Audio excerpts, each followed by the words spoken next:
This is blind v blind.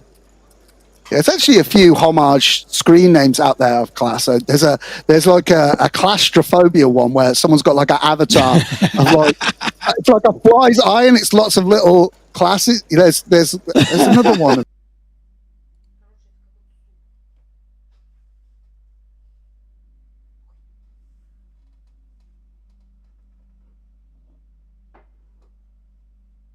Well, live on his name, I can't think. There's definitely a few bit of a cult figure with the Negrano thumbs up avatar as well. I'm pretty sure that's actually Danny McBride from Eastbound and Down. It's got kind of tilting image, whatever it is. Looks a bit like you, by the way, Joe Stapleton. I'm not saying that you've. Well, as we know, anyone with a beard looks like Joe Stapleton. My God, Sam Grafton, you look just like Joe Stapleton. All fat, bearded walruses look alike.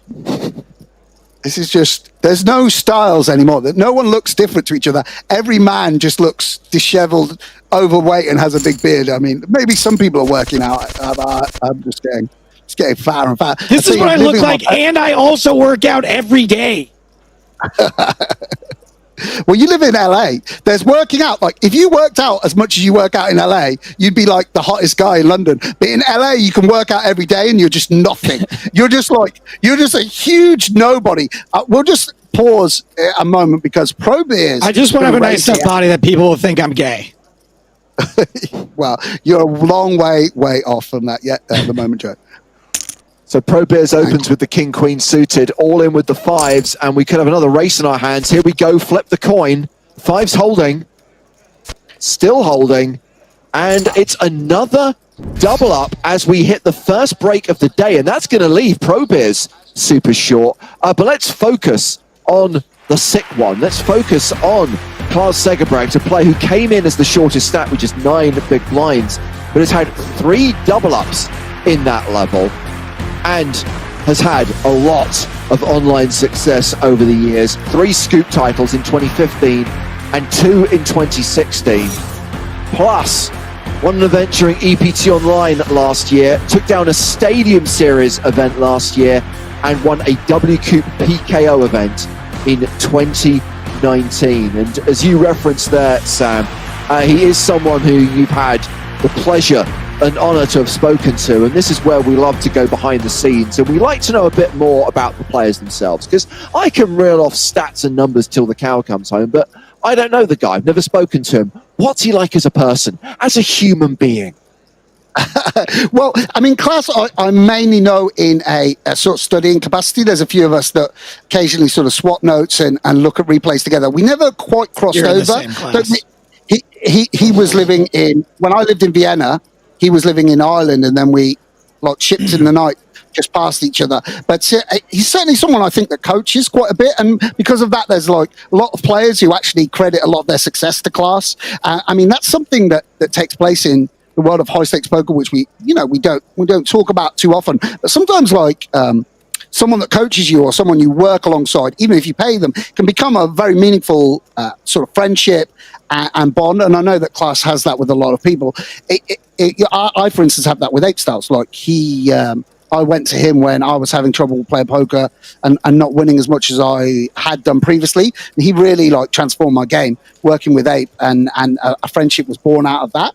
And yeah, I study with Klaus, and I can tell you he takes the game super, super seriously. And, you know, he's perhaps not had as many headline events, for instance, getting sort of second in World Series of Poker Europe, second in WSOP High Rollers, without necessarily the EPT title or the WPT title that some people have that brings you sort of fame and renown. But he's a very, very strong poker player and an all-round nice guy. This is going to sound like a stupid question, but when you consider that all you guys are playing in these same 5K, 10K events, the fact that you are working together to go over hands and help each other, it's almost counterintuitive, right? Yeah, of course. I mean, it's quite strange. You know, sometimes there's people that you have like a really great friendship with who you have to sort of battle against. And you know, one of the things that helps is sometimes there's a bit of swapping or a bit of staking where you feel like the sort of togetherness. And obviously it leads to, you know, we're playing quite a studied game now where there's a bit less leveling, but obviously you're kind of like, he knows that I know. And there's also different relationships. Like, for instance, with Klaas, I've never known him socially very much, but we work together a little bit and we study it together and swap notes and such like. Where someone with Tim, I know very, very well socially. I have dinner with and like hang out and party with sometimes. Not that he parties a bit boring, but like he tags along sometimes while I party. And but for instance, we don't study together or really talk strategy. So you know, there's different relationships in poker. But you know, just being on the circuit together, very often you end up forming friendships and working together. I'm pretty sure if Klaus hung out with you socially, that spigot of knowledge would get shut down pretty quickly. Sam, is there anyone who just flat out refuses to impart any wisdom on anybody? Like, don't ask me.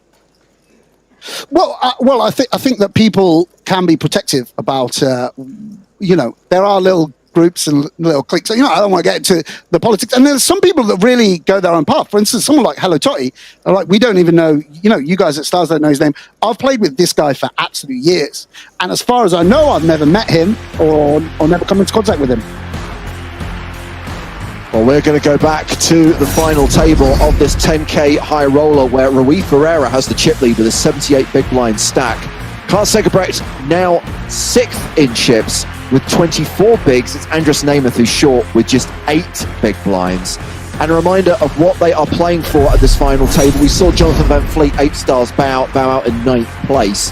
And next player out gets 44k near enough with more than 260k up top. Mr. Stapleton is going to take a break from the booth. He will be circling the arena, searching for his first hot dog of the night. Mr. Grafton and I will continue to watch the action as we resume with the blinds at 17.5k, 35k. And back to it we go. Wow, I've suddenly realised that are we on an 8-hour delay, and Klaas is the actual winner, and that's why you've referenced him as if you had just got foresight. It's actually all finished. They wrapped it up. Everyone's all in. The tournament's over in 20 minutes, and Klaas is the winner. So you do. And look at this sick one with the kings, and King Jack off against kings is in very, very bad shape. Just 8%. And it's a king high flop, just to kind of add a little bit of insult to injury. No help on the river for Andres Namath, and Pro Beers goes out in 8, taking us down to 7. Andres cashing for $43,717. And let me just check in the lobby of the big blowout event, down to 2,350 players, Sam. Pro Beers still 2nd in chips. So I wonder if he can continue to build that stack and if we'll see him in the last 16 when we stream that event tomorrow.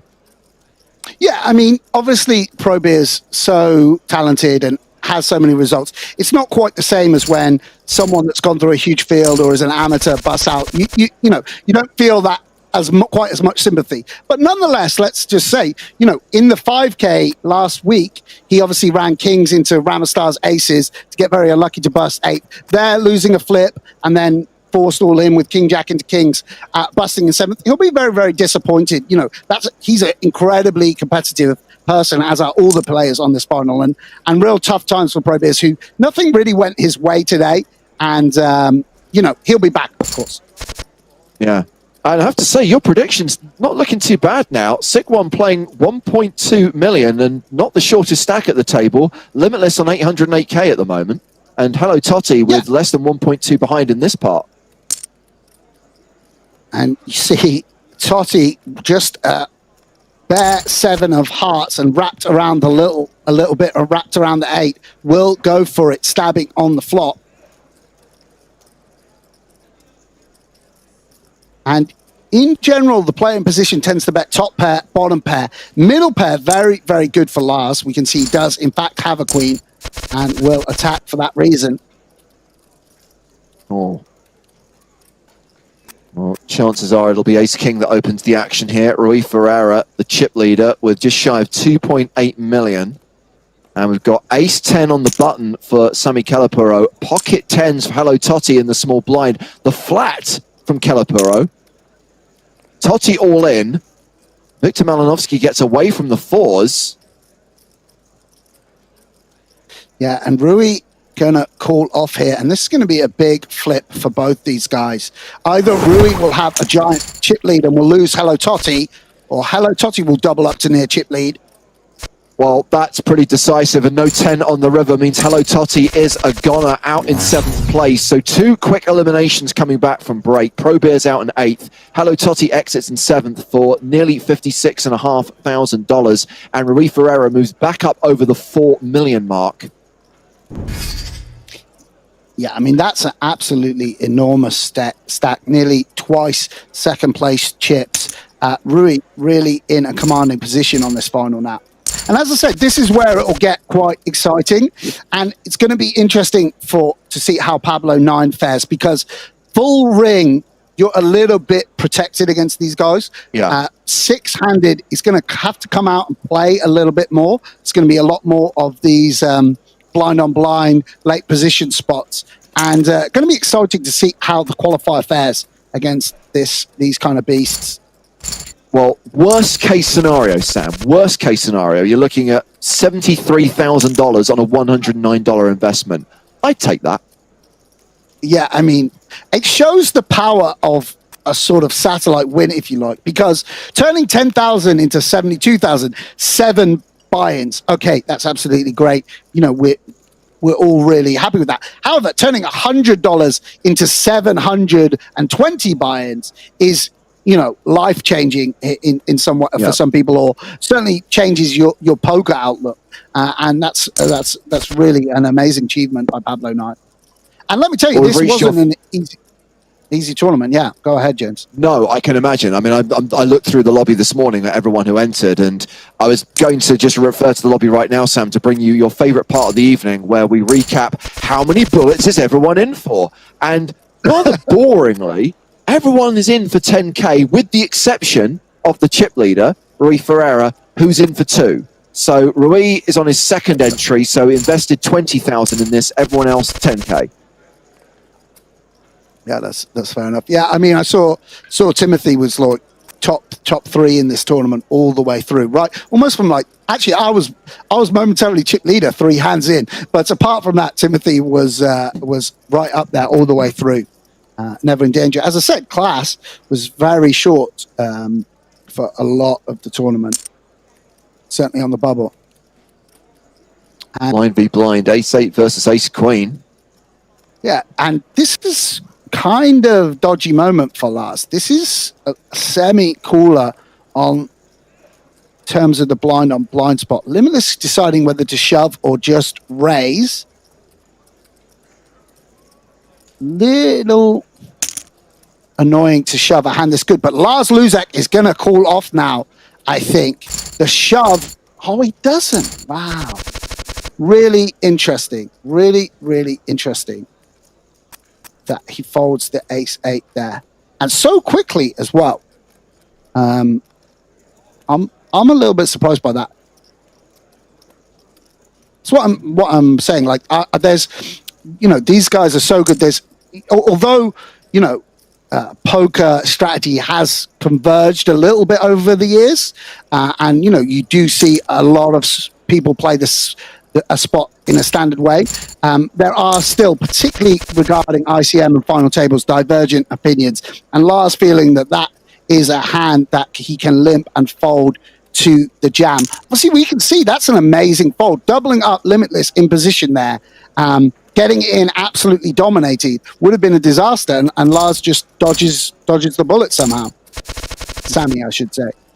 It's always confusing to me that like Lars Luzak online and then his name isn't Lars Luzak. It's like I wonder if Lars Luzak is like, if I ever met him, it doesn't register with me that he's like Sammy, you know. But it's like Ilari Sahami is. His name is not Siegmund. It's like you'd think that his name would be Siegmund. Right. Absolutely, absolutely. I didn't call myself Paul Squid, you know. Well, today, the new nickname, Sam the Feathered Squid Grafton, has been born. Absolutely. I mean, give a little flash. And as I said about Caliporo, I mean, the amazing thing about him is when I started playing seriously in 2009, he was already like a top, like big name, cash game, Omaha player. And, you know, he kind of drifted off the scene and then just came back with an adventure. Don't think he was even really a tournament player back in the day when he was crushing. And then over the last 3 or 4 years, just decided to take up tournaments and has had amazing success and is now essentially a regular. Really sort of like Lex as well. Someone that's almost had a second career. And Lars getting the best of Limitless here. Obviously 2 overs to the 9s. Probably going to stop Victor losing too much. Cruelly outdrawn. Just to go back to what you were saying, Sam, about the point when you started taking poker seriously in 2009, was that decision based on your financial situation from winnings from poker, a recognition of your own aptitude at the game, or just that you were enjoying it so much that you realized you really wanted to apply yourself to it? Well, I just did it to get rent to begin with. I played like recreationally, and then I took an internship in right at the end of 2008. Timothy, I think, will fold here. The king 8 off. And I played cash games as a sort of like little... I used to work at a nightclub. I'd get my wages from the nightclub and I'd go and play poker with it afterwards. I'd get like £100 cash, go play 1-1. And kind of naively, I now realise, I thought, oh, okay, I can probably pay my rent for this while I do this internship for 2 months. And then when the internship finished, I was just loving it. And I was making a bit of money as well. Limitless flopping a straight flush draw here. The ace of clubs has been folded. Sorry to rain on your parade. Brutal. I made a raw flush yesterday, actually.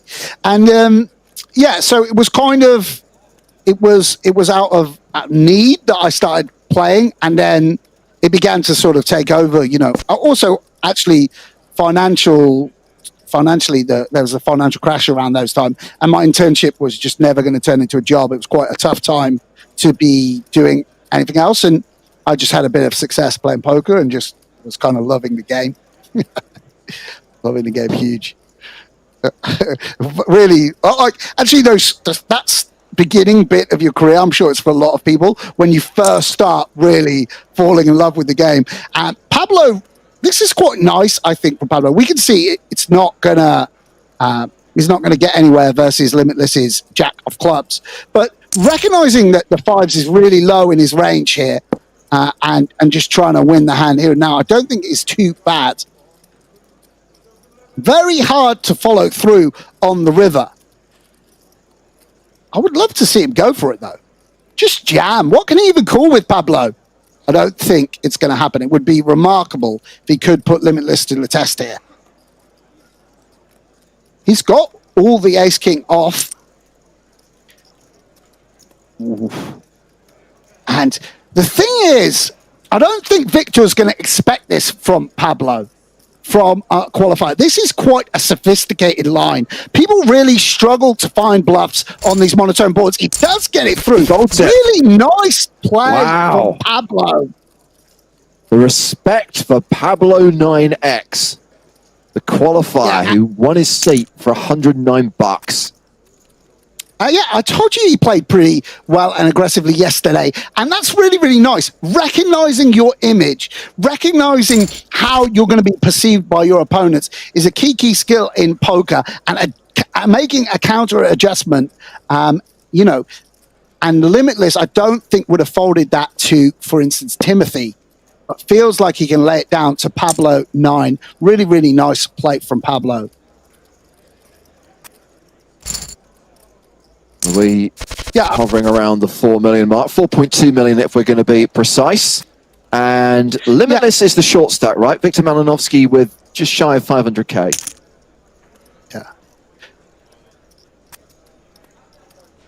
Yeah, as I said, I think the early part of your career when you're sort of coming up, and it's very, very exciting. And this will be really exciting for Pablo 9. I hope that, you know, despite the stakes, he's finding a way to enjoy this moment. Playing a huge final table against a bunch of absolute sickos, having already locked up, as I said, 720 buy-ins in terms of your, you know, satellite win is a huge achievement. And you know, from now on, it's sort of a free roll, and really exciting for Pablo.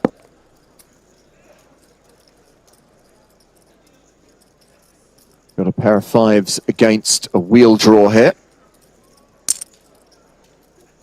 Yeah, And Tim betting his draw.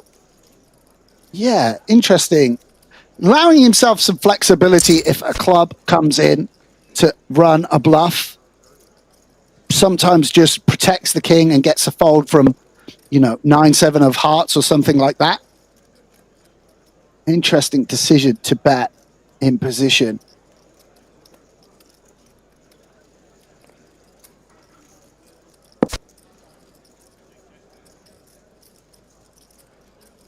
And now trip fives for sick one.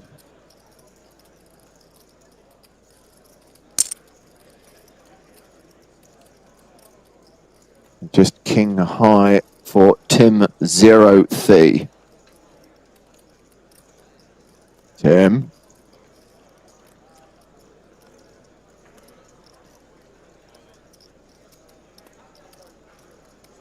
Don't be a hero. Yeah, does lay it down. Maybe considering a raise also. I don't know. Oh, of course, that would have been catastrophic, but nonetheless under consideration as the blinds go up to 20,000, 40,000. Yeah, and this really impacts Limitless. You see, he's considering a jam here with the king jack suited, jam or raise. He's very tricky with this 12 big blind stack, but really makes a difference to Limitless, who's forced to down to just 12 big blinds here. See, we'll get this through and pad his stack a little, but very much in the danger zone. And you can see even Class pulled back down to 25 big blinds. Certainly again in a spot where very often there's going to be a late position raise and you're sort of re-jamming. You know, obviously there's bigger jams now, 30 and 40 big blinds we sometimes see, but certainly 25 big blinds. There's a lot more coolers is how I feel about this stack. You know, there's a lot more, you know, now eights against ace queen, the money goes in, or king queen versus sevens or what have you. Go to the flop here in this blind v blind situation. Ace high still good. Ace on the turn. Looking good for Rui Ferreira. Yeah, and Lars, shot for... think, yeah, may have to take one off here. King high can be good. Obviously, nice to have a nuttish shot with a queen. However, the three of spades on the river, no help.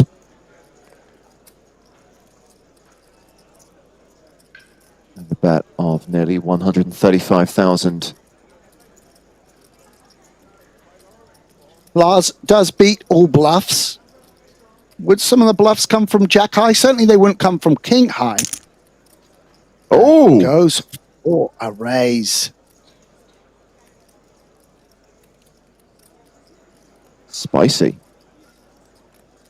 Yeah, and this is quite an underbluffed line, I think. Check back flop, raise, river. It doesn't rep that much, but for that reason, it seems believable to Rui, and I don't blame him for laying it down.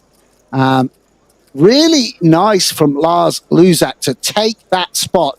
Needs a lot of confidence. Needs to really have a sense of how your opponent is going to perceive you, but does get it through. Very hard to fold someone off of top pair in a blind on blind situation.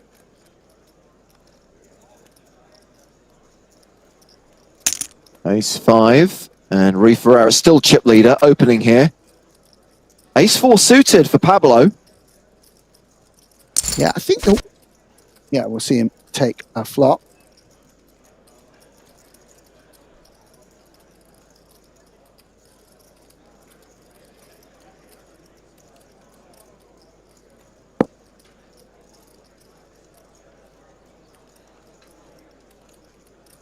BetsG asks, can't players gather information on opponents from past hands through this stream? At the risk of doing a Joe Stapleton, yes. Thank you for your question.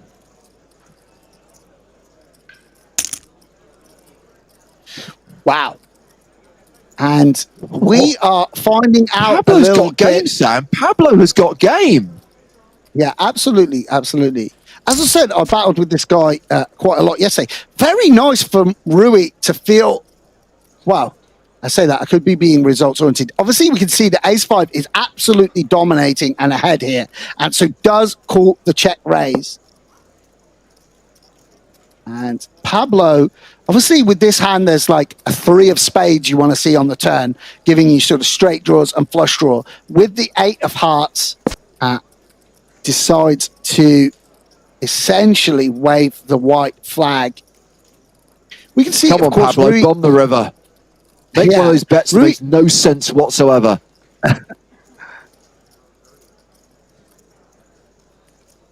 don't think he'll do it. Maybe. Oh, he's done it! He's overbet the pot! I mean, this doesn't make any sense at all. What hand? Rui's just got a 5! He's only got a 5! Wow. I mean, Rui hasn't snap folded, hasn't just seen the... But he does lay it down so low in his range. And Riff... Well, there you go.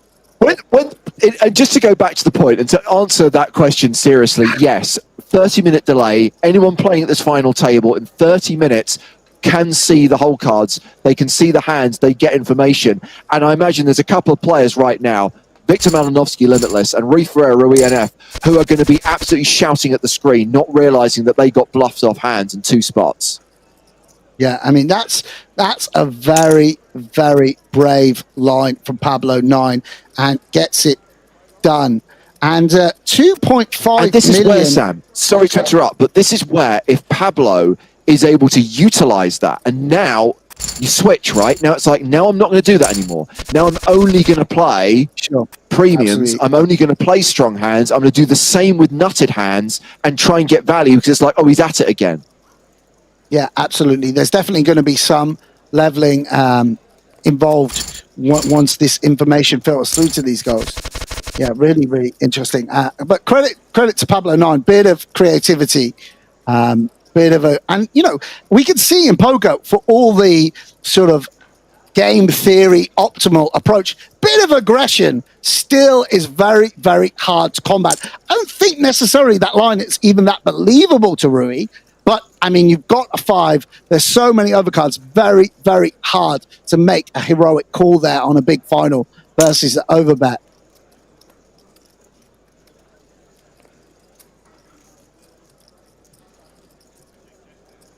Lars isolating with this deuce 10.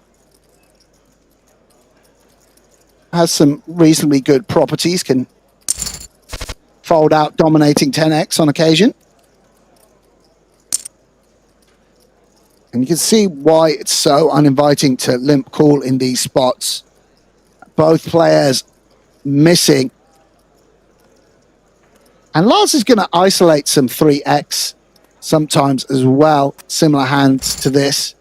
And for that reason, Rui going to lay down the queen high, understandably.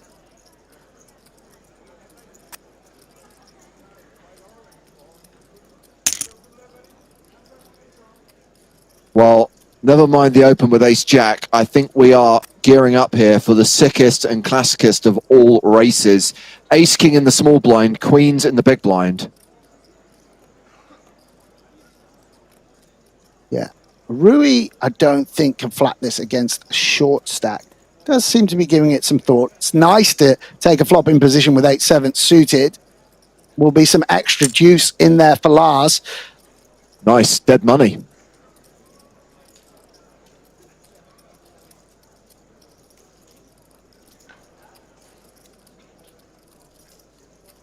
Think this will be a 3-bet rather than a jam. And Limitless, so far ahead of the ranges, is going to have to put this in, you think, James, right? Yeah. I think this is going to be pretty much a call all in here from Victor Malinovsky, and then 2 folds, and we will be flipping.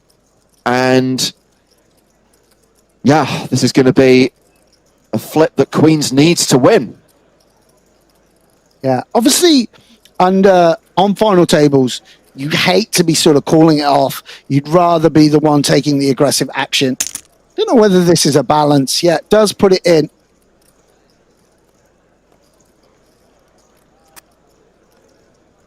And here we go. Ace King against Queens. Limitless at risk. And there's a king on the flop. And Limitless does not hit a queen on the river. And we get another elimination from this final table. As Sammy Kellepero takes the chip lead. And Limitless, Victor Malinovsky bows out in 6th place, cashing for nearly $73,000, leaving us with our final 5 players. Yeah, and that's a ladder for Pablo, the qualifier. Yeah, absolutely. Up to approaching that 100. Oh, and Class puts it in with the ace blocker here. Oh, wow. And Kings are holding. Spade alert. No spade on the river, and that's another KO. Back-to-back hands. Klaus Segerbrecht eliminated by Rui Ferreira, who reclaims the chip lead up to 4.5 million. And Klaus Segerbrecht out in 5th place, cashing for nearly $94,000. And Sam, it's now a 6-figure payday guaranteed for the final 4, including Pablo 9. Yeah, absolutely. I mean, that's really congratulations to Pablo 9. It's really it's a huge achievement to get through this field and make the final table. When you add in the fact that you've had to get through a huge satellite field to even get into the tournament in the first place, this is really a sort of remarkable achievement. And while everyone else is sort of beating 120 player high roller field, Pablo's essentially beaten a normal blowout size field. You know, he's beaten thousands of runners for the satellite and then 100 elite players. And in that way, it's a real achievement.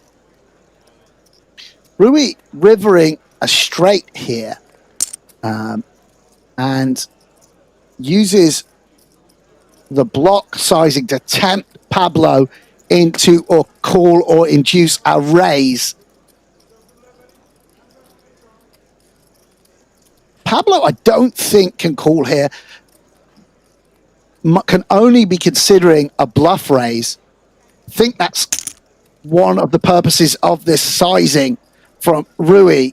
Does induce a little bit of spew from Pablo 9 here. Obviously, we've praised that aggressive nature up to this point. Here, little bit of a misstep and costs him 300,000 chips.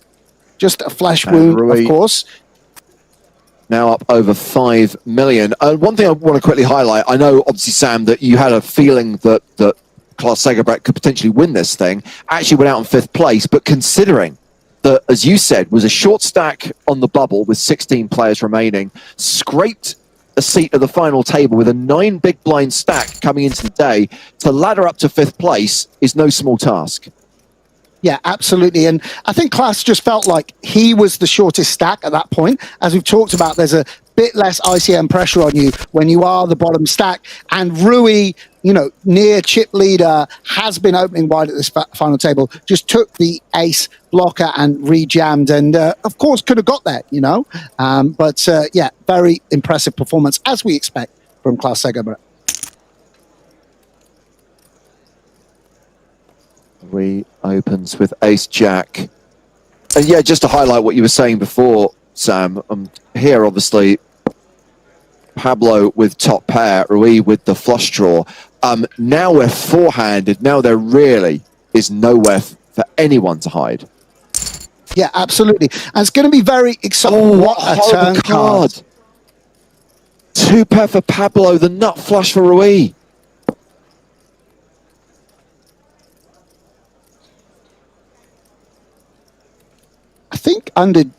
I think you're not supposed to bet super big here when the flush comes in. And Rui does stick to kind of GTO principles. And Pablo, I hope, doesn't overvalue the Queen 6 hit. Just check calls. And that's a great card for Pablo on the river. He'll be cursing another spade coming off. But we can see it's potentially going to save him.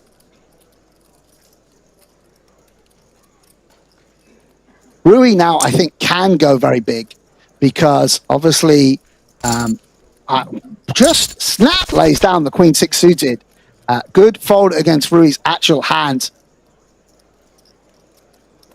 And we haven't seen much from Timothy, right? He came in as chip leader or second in chips and just sort of kept his nose clean, stayed out of the way. I mean, that's obviously just a product of sort of card distribution. You can see how sometimes it's better to not even, sort of get hands, avoid coolers. We've seen him battle a little bit blind on blind. Here he is four-handed. Obviously, a little hamstrung by opening into the two big stacks. Having Rui on his left, it's meant not been less opportunities to steal or open particularly wide. Lars turning top pair. Timothy with the ace of diamonds blocker. Doesn't start bluffing. Does have a low end of the gut shot with the 7.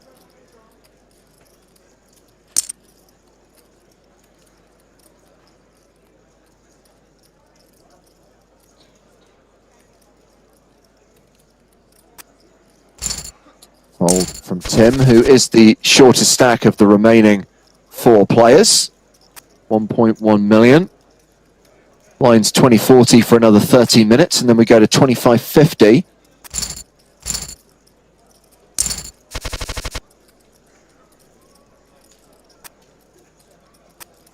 And Rui and Lars very deep against each other. Sort of a two-tiered final table at the moment.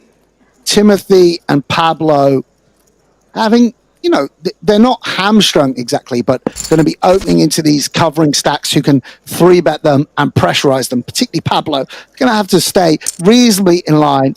And then Rui and Lars going to be battling a bit more, very deep. Got to be sort of cautious against each other to some extent. Certainly Lars can't afford to get it in against Rui, but has position. You'd expect to be sort of flatting a lot. Lars Queen on the river. The best. Yeah.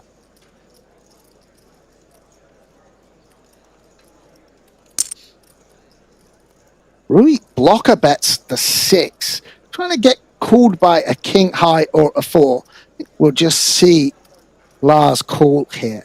Don't think you can raise and open yourself up in that manner. Quite an ambitious value bet from Rui. Although it was the best hand until that queen came off the river. Yeah. Gets the raise. Not too unexpected. Lars supposed to pressurize the shorter stack here with a lot of raises from the small blind.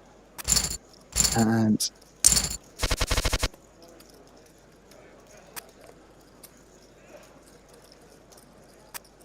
we've got the 2 shorter stacks here in the blind. 6s for Pablo, ace-9 suited for Tim Adams. Yeah, and Pablo limping to limp shove, I would imagine. What will Timothy do with ace-9 of clubs? Feels a little too good to check.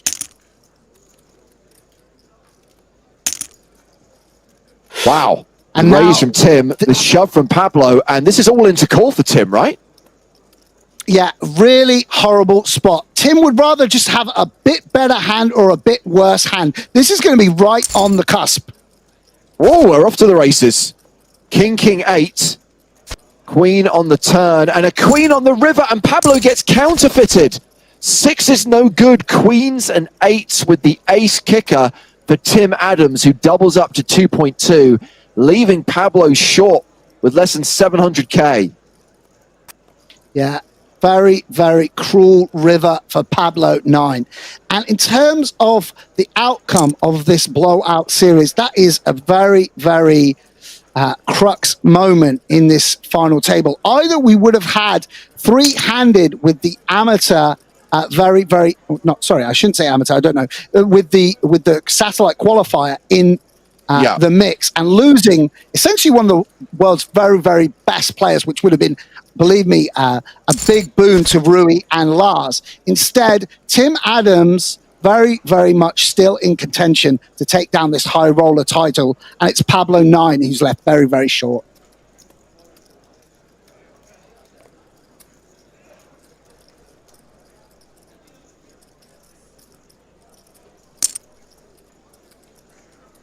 And this is top pair for Rui. Betting 98 into 300.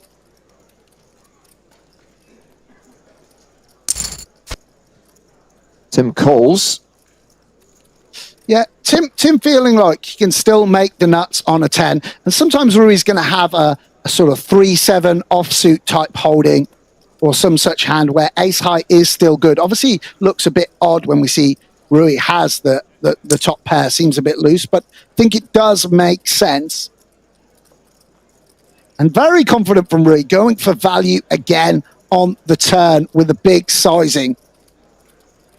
Really nice to force out this 16% equity. And Tim will let it go.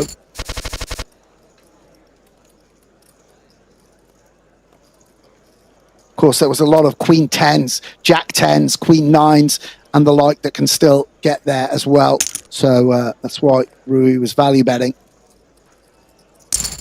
So there are now fewer than 2,000 players in the $530 big blowout. Pro Beers, Andres Namath, still a top 10 stack. They are playing down to 16 tonight, final 2 tables, and we'll stream the final day of that one tomorrow. Meanwhile, blind v blind, the 2 big stacks. Yeah, let's go for it, Rui, here. Let's go with some big bets on the turn here, mate. There we go. Put him under the cosh, Rui. I love it. Love it. And Lars might suspect foul play here. Very tough with ace-9 to call again.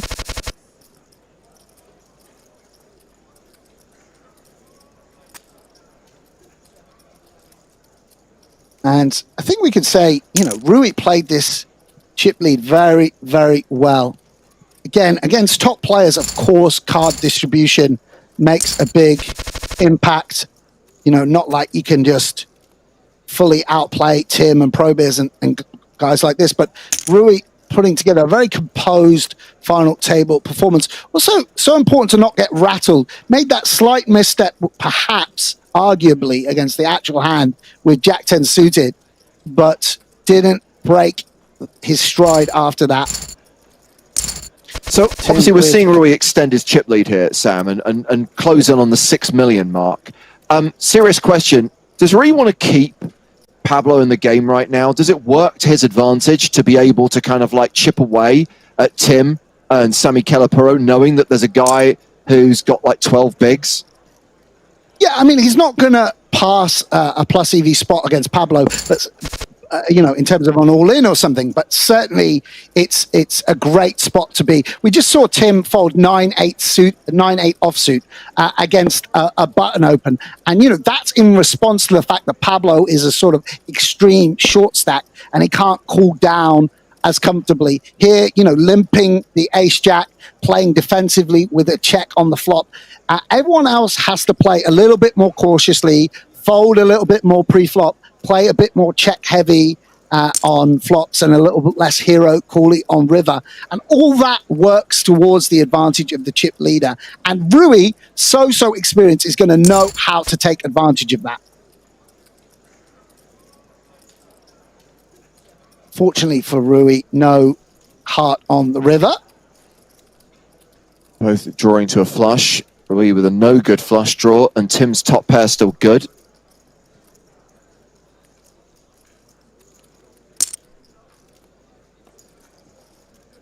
Tim value bets 141 into 180.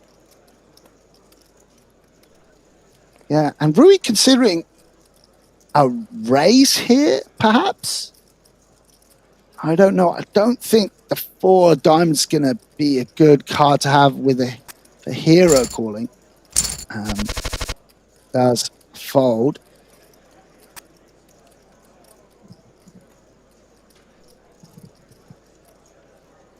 Wow, can Timothy find a fold with 6-7 suited? It's agonizing. No, he can't. That's right, Tim. Come on, don't bow to ICM too much. That's nearly as as bad as the 10-9 suited. Yui can still open the 7 high occasionally. And Lars will defend. Pair of sixes. Yeah, exactly. Nice flop for Timothy with Lars not making anything. You see, when you're the covering stack, you can play quite close to chips, sort of defend a normal range. When you're the middle stack or the bottom stack, well, particularly the middle stack, you have to just tighten up that much. Again, playing a bit more check heavy. I mean, Tim will know the spot very well. Maybe it would have checked it anyway, but checking the flop a little bit more, avoiding getting check raised, keeping pots small. This is how the middle stack is forced to play with so much risk premium.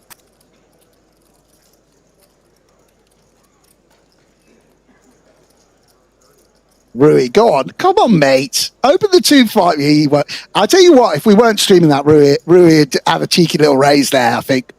Come on, mate. Polarized poker. Polarized with the deuce 5. Lars will limp. What are you doing calling it a deuce 5? Why? What am I supposed to say? 5 deuce. Yeah, I mean, you go high to low, right? Yeah. Say what you can see. It's 2-5 in my thing, but yeah, you're right. You're right. Well, this better. is pretty good for Is that in Pablo the because always come in 7. Is that in the like stars? Is my stars contract? I've got it. You know, what do they call it? Like the house style is like here at PokerStars we pronounce high to low. Dude, you know, you must we groom don't your have a beard house star. before you want. We just make it up as we go along. By the way, Sammy has caught a little piece of this on the river, pairing his jack. Bets 40,000. Pablo gets the raise in 200k. And this is what you were talking about, James. He's played creatively, made some bluffs, and here he's taken the 7 and taken an unorthodox line, raising the river in a way that doesn't seem to make much sense. And fair play to Sammy Kelaporo, doesn't fall for it, not tempted to make the hero call, which we could see was an absolute disaster against Pablo's holding. Doesn't get leveled.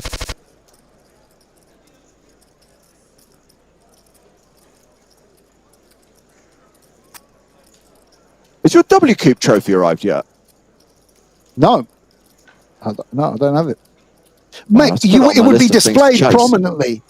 Believe me. I figured it would be by now, right? And I just kind of...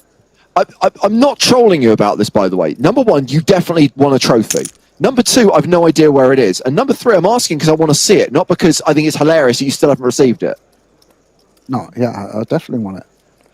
All I've got, the only trophy I've got out of storage is my Brisbane Australian Poker Tour $400 6-back trophy, which is, yeah, plastic. So, to be honest, I will say this. I'm not just saying this because I'm on the thing.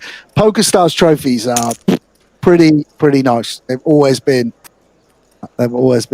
amongst the nicest. Pablo, here we go, 10-9 suited. This is how you do it, boys. You just pump it in. There we go. Love that from Pablo. Pablo knows you're on the stream, and Pablo knows that he has to play by the Grafton rule.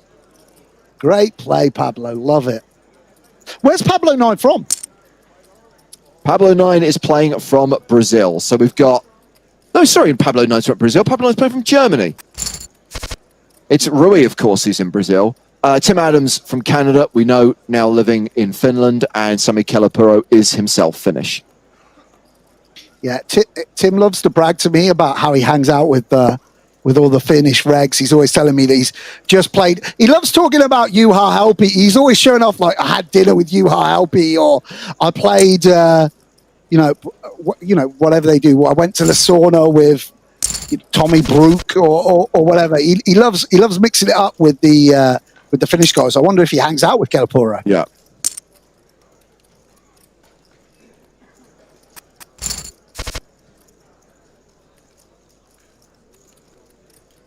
And a little bit annoying and dicey spot for Rui here. Just the one overcard. Lars will want to protect, but on the other hand, should be playing quite a lot of checks against the bigger stack. And therefore does check it back. This is what I was saying. Under ICM, against a covering stack, you just have to play a much more check-heavy strategy. And Rui, very low in his range, does beat all the suited aces, of course, so for that reason won't bluff. And Lars Luzak takes it down. Okay, I'm interested in this blind v blind confrontation. King Jack suited for Tim Adams, pocket tens for chip leader Rui Ferreira. And here you see the advantage of playing a limp-only strategy against the covering stack. Normally, might want to raise this hand, and now you'd be facing a 3-bet. Whereas now, I think we'll see Tim, I presume, just limp and call. We'll balance his timings here, which I like a lot. A lot of the players you see act very, very quickly. I think it is important to not give away any extra information. And Rui will go for a little bit of protection with the pocket tens against Queen X, Jack X. But we can see he's in bad shape unless a 10 comes off. Very frustrating. Has folded a 10. So Rui is drawing to one card in the deck. Yes, bad times indeed. Also, you kind of block Tim's floats. You want him to have a Queen 10, a Jack 10, which you can fold on the turn. Timothy going to feel like the king is pretty strong, but does lose to some Ace X low and won't go for value for that reason.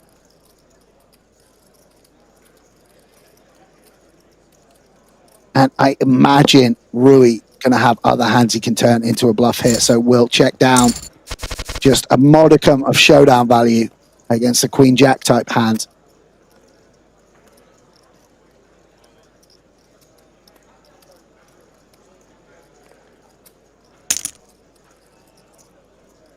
I speak about it often, but you know, four-handed and a lot of poker, you know, at the higher stakes, very attritional. So many pots like that of limp, call, bet, call, check, check. Very, very tough, but so important to get right. You know, we obviously are excited by the big bluffs, the big raises, the hero calls, but a lot of poker, a lot of what these guys do better than I do, or better than a lesser tier player does, is get those sort of spots right again and again.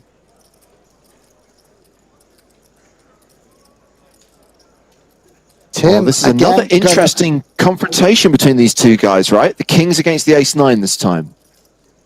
Yeah, and Rui will raise for value here, essentially.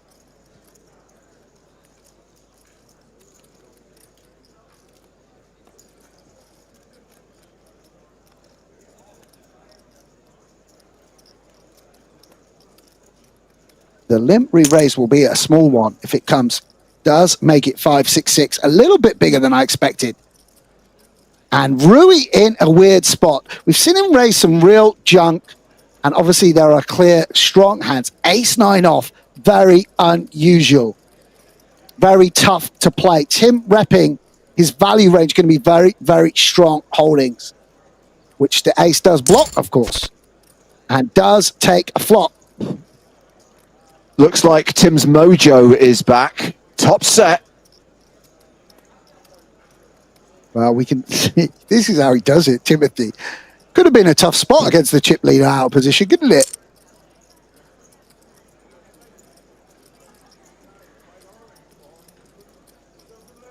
Rui with the I think with the ace of hearts, we'd always see Rui NF continue here. 9 of hearts, though. Getting a very, very good price. Does make the correct fold. So interesting dynamic right now, because Tim's got close to 3 million, Sam. Sammy Kellepero has around 3 million, so they're pretty much tied for second right now. Rui with 5 million, and then Pablo down to and 12 bigs. And obviously, again, big part of it's been card distribution. Tim's got kings, king jack suited and the like. But credit to him, he's got a very, very tough seat opening into the 2 covering stacks. And yet he's managed to chip up significantly. And the nice thing about having 60 big blinds is you can really hurt Rui now. You can really, obviously, you essentially have the same stack as Lars. So it's a bit tougher for them to push you around. Bit tougher for them to pressurize you. Raceland asks, wondering if Joe found his hot dog by now. Joe, how are you getting on with your hot dog search? You got one. You get that sausage inside you, big boy, and you be back here in 10. Timothy, the only one with the club. Rui with top pair. Again, a lot of these hands going to be suited. Really dampens the aggression on these monotone boards. Like we see Lars Luzak with a Jack 10 suited, but fair play to Rui. Feels like can, with the backup of the 10, bet the king queen for protection. And good job he did. Forces out Timothy with the only club. Really nice from Rui. I think a lot of players, myself perhaps, would have checked there.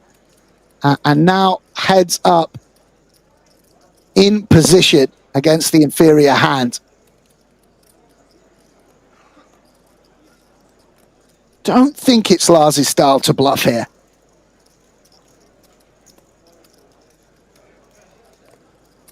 Can be a 9-10, a 9-8, but does go for it. Really nice from Kelaporo. I wasn't expecting this, but we can see it does make a lot of sense. How many worse hands do you have than Jack 10 here? Not many.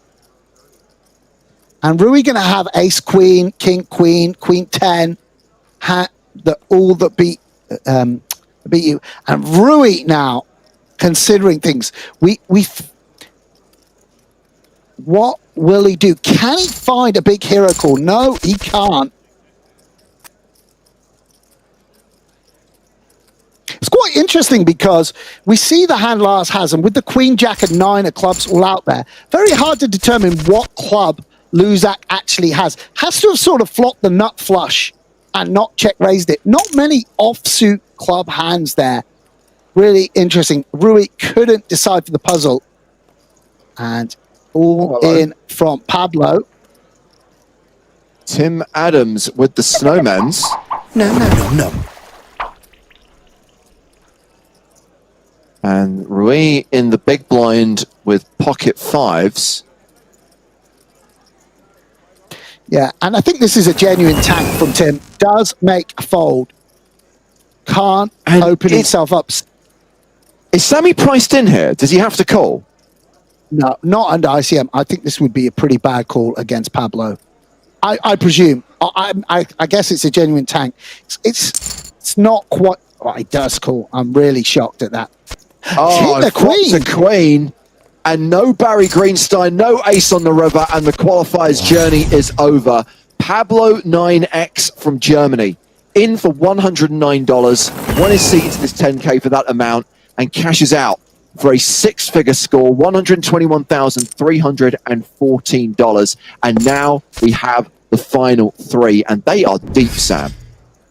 Yeah, and deserves, as you've said, huge congratulations. We've almost going to have 2 winners here in this Blowout Series 10K. The actual winner who'll be crowned champion of this very, very prestigious small field tournament. We've also got Pablo 9, who's done something absolutely remarkable in generating a huge 120K score from a mere $100 and put on, battled hard, lost a crucial flip against Tim Adams, cruelly outdrawn on the river, or could have gone on to even greater things, and they're outdrawn by the Queen 7. So, big congratulations to Pablo 9. And now we're left with a situation of 3 top, experienced, high-stakes players, no talk of a deal, ready to battle it out for the big money.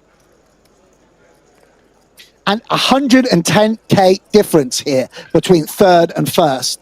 You've gone through this field in order to give yourself an opportunity here. If you can have an edge, you're making an amazing hourly if you have an edge on your opponent's 3-handed here. And it's going to be interesting to see these guys fight it out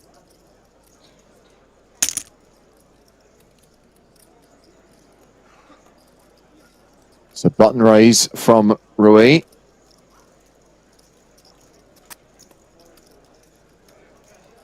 Tim Adams now the short stack, or shortest stack, I should say. Calls with 6 in, what a flop for the chip leader. We might see Tim continue here with a club in hand. Obviously, a 6 is a very nutty out, which makes it quite nice hand to defend with. Oh, just improve to a full house, why don't you? Oh, this is good for Tim, though. He's got a 4 flush now to go with the 6. Which would be a disaster if he decided to suddenly punt with a 6 high flush draw. Yeah, and Drawing Rui, stone cold dead. Yeah, Rui understandably betting again, hoping Tim has a hand like Queen Jack with a club that might be forced into continuing. Obviously, ideally, Tim would have a king himself or have made a flush. And Tim calls again. Really interesting the way this super high stakes player plays the pocket 6s here. I did suspect he'd get stubborn on the flop, but very determined turn call, drawing stone dead. And Rui gonna line up a big bet here, hoping Tim has a flush. Obviously, you rep kind of narrow to be able to bet 3 streets. You can't bet an ace like that, let's remember. So the ace is irrelevant as an overcard.